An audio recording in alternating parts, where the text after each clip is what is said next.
मित्रांनो, अनेक वेळा अशी परिस्थिती निर्माण होते जेथे एखाद्या जमिनीवर किंवा मालमत्तेवर व्यक्तीचा अनेक वर्षांपासूनचा ताबा असतो, परंतु त्या व्यक्तीकडे खरेदी खत किंवा रजिस्ट्री अशी नसते.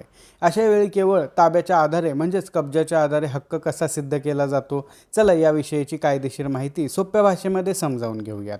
लिमिटेशन ॲक्टनुसार जर एखाद्या जमिनीवर तुमचा सलग 12 वर्षे किंवा त्याहून अधिक काळ शांततापूर्ण, जाहीर आणि विना अडथळा ताबा असेल तर तुम्ही प्रतिकूल ताबा म्हणजेच ॲडव्हर्स पोझिशन अंतर्गत मालकी हक्काचा दावा करू शकता.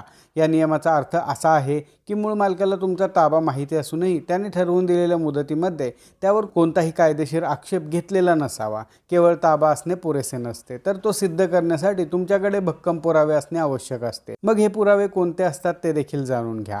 मालमत्ता कर किंवा घरपट्टी भरल्याच्या जुन्या आणि सलग पावत्या, त्या पत्त्यावरील वीज बिल किंवा पाण्याचे बिल, महसूल विभागाच्या नोंदी जसे की सातबारा उतारा किंवा इतर शासकीय पत्रव्यवहार आणि सर्वात महत्त्वाचे म्हणजे शेजारी राहणाऱ्या नागरिकांची साक्ष, जी तुमचा दीर्घकालीन ताबा सिद्ध करू शकते. या कायद्याअंतर्गत मालकी हक्क मिळवण्यासाठी तुम्हाला सक्षम दिवाणी न्यायालयामध्ये मालकी हक्काच्या जाहीर ठरावाचा दावा म्हणजे सूट फॉर डिक्लरेशन ऑफ ओनरशिप दाखल करावा लागतो. न्यायालय सर्व पुराव्यांची आणि साक्षीदारांची तपासणी करून कायद्याच्या चौकटीमध्ये तुम्हाला त्या जमिनीचा कायदेशीर मालक घोषित करू शकते.